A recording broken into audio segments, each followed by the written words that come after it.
ওই পড়ালেখায় ৮-১০ বছরে আমি বিভিন্ন জায়গায় কোনো মেইল-টেইল পাঠাই বা যা কিছু লিখলে বেশ কিছুদিনই আরকি আমার হাতের লেখা দেখার পরে অনেকেই ইন্টারন্যাশনাল কমিউনিটি বলছে যে, "তুমি তোমার ওন হ্যান্ড রাইটিং এ লিখে পাঠাবা বা লেখবা। অ্যান্ড দ্যাট ইজ বেশি অ্যাট্রাকটিভ বা ভালো লাগে আমার কাছে যাই হোক এনিওয়ে।" কারণ আমার কাছে মনে হয়েছে reality is beauty. Reality is beauty.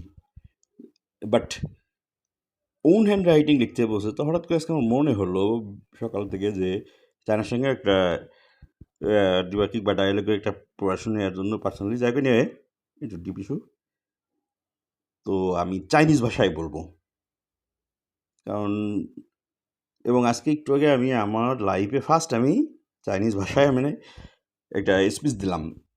তো এখন আমার কাছে কনফিডেন্ট আমার মনে আছে আমি পৃথিবীর ১৯২টা দেশের যেকোনো ভাষায় আমি এখন স্পিচ দিতে পারবো। তাহলে আমাদের দেশের ডিপ্লোমেটগুলো যারা যান ওই দেশে যেসব দেশে সেসব দেশে যখন স্পিচগুলো দেন বা আমাদের দেশ থেকে যারা যান তারা কেন সেই দেশের ভাষায় বলেন না?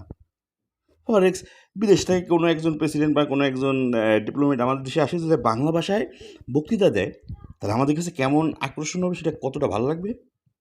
তাহলে আমাদের দেশে কেউ করে না কেন? আমি তো একদিনের মনে হওয়ার পর আমি একদিনেই সত্যি কথা আমি একদিনে করে ফেলছি এখন। হয়তোবা উচ্চারণ তাদের মতো আসবে না, ১-২ দিন পর প্র্যাকটিস শেষ হয়ে যাবে। তো কালকে আমার আছে যেমন রাশিয়ার সঙ্গে অফিসিয়ালি আমি আরকি স্পিচ দেবো তো। রাশিয়া, তারপরে আছে জার্মান, ফ্রান্স, অস্ট্রেলিয়া আর আছে আরেকটা ২টা দেশ, ইতালি বিশেষ